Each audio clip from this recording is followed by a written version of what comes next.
Joining me this morning on People and Politics is the Rarieda Member of Parliament, Tiende Amolo. I'm also joined by Eseli Simiyu, who is the MP for Tongaren constituency, as well as Aaron Cheruiyot, who is the Senator, Kericho County, Kimani Wamatangi, Senator Kiambu, as well as Jacoyo Midiwo, who was the Member of Parliament for Gema constituency. Gentlemen, Aaron Cheruiyot, I will give you 2 minutes to conclude. Yeah, exactly. Yes. Basically what I'm saying is that when you have in the National Assembly, Duale and John Mbadi, leader of majority and leader of minority, competing for the attention of the president on who can show him more love, then it tells you how dead the House has become thanks to the curse of the handshake. And that is a truth. No amount of sugarcoating can hide that particular. And it's not only in terms of Parliament. It's not on this debt issue. You remember the issue of VAT on fuel, how the voting went on that particular day. So you can go on and on and on about this particular issue. And it doesn't affect Parliament alone. The whole society as it is. Even this lie about, say, the war on corruption, for example, all it takes, you know, the saddest thing that the handshake succeeded in doing is that it succeeded in usurping the powers of our constitution. The constitution nowadays in this country, how state organs operate, is whether you support or you don't support the handshake. If you support the handshake, you're able to get, if you're a governor, you can steal as much as you want. There is no day you will be tried in this country, so long as you are publicly vouched and shown your support for the handshake. Look at on Sunday what happened in Kibra, for example. Okay, but when you say you can steal as much, allow me to say this. The very insightful and hateful comments that were made by ODM legislators, where you have Junet Mohammed, a leader and an elected member of parliament, calling on members of the public to take the law into their hands and kill certain communities. Up to now, as we speak, more than 48 hours later, nothing has been done to him. Reason, he's a supporter of the handshake. So it tells you that we did away with the constitution and brought in something called the handshake. That is the curse of the handshake. All right, you talked about if you're a governor, you support the handshake, you can steal as much as you want. Can you back that up? Yeah, it's true. We have debated that 100 times. We've given names of people who, so long as they say, why do you think most of these governors are running around and even telling the president, you can have a third term? It's to protect and insulate themselves. Okay, the ODM version of events of what happened in Kibra is different. Jacoyo Midiwo, you actually raised this issue of the debt ceiling. Is the handshake to blame? The fact that Parliament was, as we've had this morning, was unable to effectively exercise its oversight role on that issue? The answer is yes. I think the members of Parliament, particularly the ODM ones, not the NASA ones, misunderstood the importance of the handshake. This is what the standard is saying. Look at standard page 8. Look at here what Wanga is saying. No economy grows without borrowing. In fact, if you look at data from American economy in 2018, American borrowing was at 77% of the GDP. That is the debt. That is a debt that is moving towards 100% of the GDP. So because American economy in 2018, we are in 2019, and they're saying they are moving towards a recession. So how can a member of parliament tell that to Kenyans? Listen to the minority leader on the standard. The voice of minority is being heard. We can make recommendations that can be taken into consideration. In the past, only executive views were discussed. How silly. I saw him when Uhuru was in Kisumu. He said, Your Excellency, sir, whatever you bring in parliament, we shall pass. That I saw on NTV. You can go back to your archive. That is the leader of minority. Children of Nyong'o's mother. No, it was when Uhuru visited Kisumu. Imagine a leader that we are put to do checks and balances on government is doing that. I was the chief whip during the coalition government. We were still the opposition during the coalition government. We stopped Kibaki from doing wrong, and he did right by Kenyans. I'm so proud of that, Mzee. You know, you can't have MPs saying this. Look at Junet. When I realized that the war on corruption has a serious political support, all the way from the president to the speaker, I was convinced that this money will be spent in a good manner. Listen to that. I mean, that really depicts a leader without brains. Intellectual dishonesty. That is the intellectual dishonesty. We can't do that. We cannot afford that as a country. Kibaki left us with a debt of 1.2 trillion. It's not that there was no debt. He brought it down. He sought to pay our debts. Then, what happened? His time ran out. Jubilee came to power, and we are now 5.8 trillion in debt. In 7 years, even if you divide, if you divvy it up, how much they accrue per year? And I can tell you, if the Senate, and I'm talking to Aaron Cheruiyot and Senator Wamatangi, if you let them do it, because you're the mature Kenyans, if you let them do it, I can tell you we'll be going into Christmas with a 9 trillion debt. Everybody on the street is already saying the government will not be able to pay October salaries.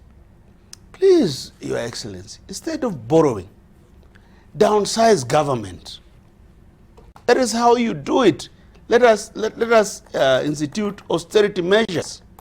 But you cannot have a scenario where the handshake is being misused to destroy our country. And the secrecy about the handshake is what I detest, because I think it's a wrong thing. Tell us what we know. We have peace and we applaud that. But you cannot tell us that it is okay to borrow and that it is no economy grows without debt. Because if you want to borrow on our behalf, take for one, Olive, the SGR. The SGR is a curse. Look at the towns which have died, because the SGR is built away from the railway towns. From Mombasa to Malava, they are all going to die. And we must talk about it. I mean, what more is there to lose if we are already 6 trillion in debt? What more is there to lose? We are going to lose everything. And it's not about us who are existing today. It's about the future of our children. And I can tell you this.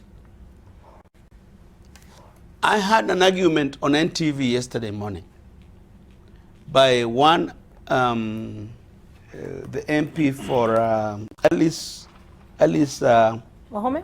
Wahome. She said the minister told them that the debt, the borrowing would be to retire debts which are at 9–10% interest, with the World Bank loan, which is at 1%. That argument I would buy. So I want to again plead with the mature politicians here, Wamatangi and Cheruiyot. If it must pass, put that amendment that only on condition that it is retiring these Chinese loans which we can't afford. If it must pass, otherwise reject it. All right. If it must pass, so that we are, what we are doing is simply wrong. And I mean, we can't allow the state to be rogue, because our state is very rogue. Okay. Senator Wamatangi, as a mature politician, has been credited by this is what Jacoyo says, and coming from Jacoyo, I would take it, because you know, he's also a mature politician, so to say. I mean, he's not. He did not cease being a politician just by the fact that he did not get re-elected. He's still a politician, and that's why he's on this show. However, Olivia, you know, I think we can comment on this matter either politically or professionally. I mean, because you can choose to comment on the topic really from a professional perspective. And if I could just take a little shot at that itself, and then we come to the implied politics of it and the consequences, because that's what would bring the political debate. But you know, from maybe the actual or the professional part of it is really to ask, what is a debt ceiling? and what is the effect of raising a debt ceiling. But let me begin by acknowledging the fact that the motivation, the inspiration of a government is to lower debt. Has to be to lower debt, not to increase debt all the time. And so once you start from that perspective, then you ask yourself, what is it that has been done by then raising the ceiling? You know, a debt ceiling is a threshold. It is like when a business person goes to a bank and says, I want to apply for an overdraft. And then you say, this overdraft, I want it for, say, 9 trillion, for that, for argument's sake. And so the bank will officially agree with you and stamp a document and say, at any one time when Mr. Jakoyo Midiwo comes here, he can be able to incur an expenditure up to 9 trillion. But that does not mean that you have incurred that expenditure. It means that the window has been opened for you to do that. Now, you know, government spends money through budgets, and budgets are actualized through approvals. And so if you have a debt ceiling of 9 trillion, for you to cover the remainder of the loop of, right now our debt ceiling is actually at 5.9 trillion. Factor in a few other, maybe debts, you call it even 6 trillion. So there's still that 3 trillion. Our budget for this year was 3.6 trillion. If it is to execute the expenditure of the 3 trillion borrowed to meet that threshold, it will have to be done through that budget or any other budget, either supplementary, and it has to be approved by Parliament itself. So the base argument must be, and it is true, that although that ceiling has been raised, any other money spent from that act will still come back to Parliament. And Parliament can be able to say no and compare and ask for information relating to all other debts. Indeed, even this explanation that you hear, that we are going to retire old debts and of course, you know, what you call buyout of debts and reselling of them. And I think what we would need to make Kenyans understand is this, that Parliament certainly will have to rise to the occasion and play its role the way it should be when it comes to actual expenditures. But opening that ceiling does not mean that Kenya is now exposed more to the extent that we will pay more interest tomorrow or the day after because that threshold has been opened. But let me also say that I think then the question would be, then why was it necessary? Yes, and the necessity, for example, if you go to, I would go back to the same comparison when you go to apply for an overdraft. If you have a plan, let's say an expansion plan, an implementation plan, if you want to maybe buy new equipment or whatever, you factor in what you think your expenses will be, and then you can forward-lookingly then go and get that threshold opened when you want to implement. And so suffice it to say then that government must have plans right now where they see that there's a likelihood that they could spend money up to that amount. And so before even we discuss about the sensibility then of the mathematics of spending 9 trillion against what is payable and what we are able to repay right now, one would ask, have we first defaulted on the debts that we have right now and you know, of 5.9 trillion?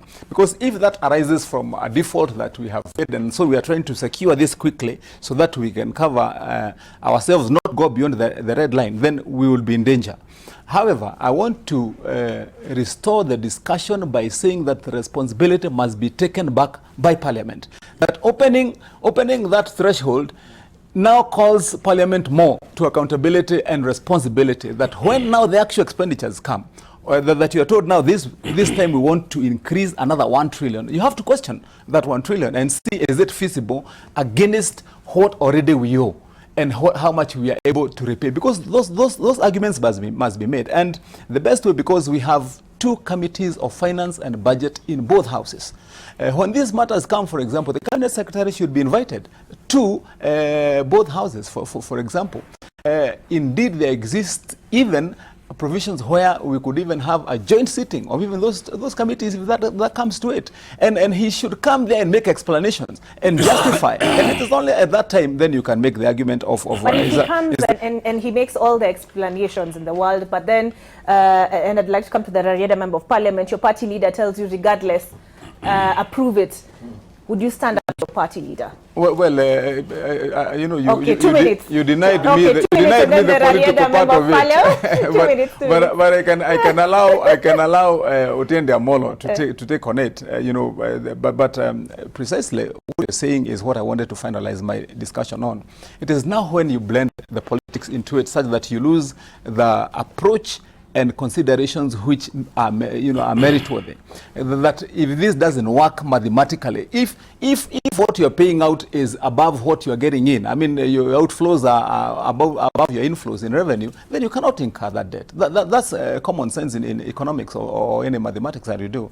And so when then any leader of any party will call a member of parliament and say, go ahead and sign it, when you know that it is going to sink this country into debt. And debts, for example, and that's my last sentence on it, a debt of, for example, 9 trillion, if you did the mathematics of how much Kenya Revenue Authority collects per year, how much we pay out per year, if you averaged that with a debt of 9 trillion, you would find that it would take generations and generations to be able to pay off that kind of loan. So it had better be investments which are economically sensible, that they are going to be invested in. And of course, you'd summarize it by saying debt is not necessarily a bad thing. It needs to be well planned. If you ask the United States, what is your debt in the US economy, or even in China itself, which is a global, you know, economic powerhouse, they still have debts. But the point is, they're managed well, there's good study, and it is invested well. That's the bottom line.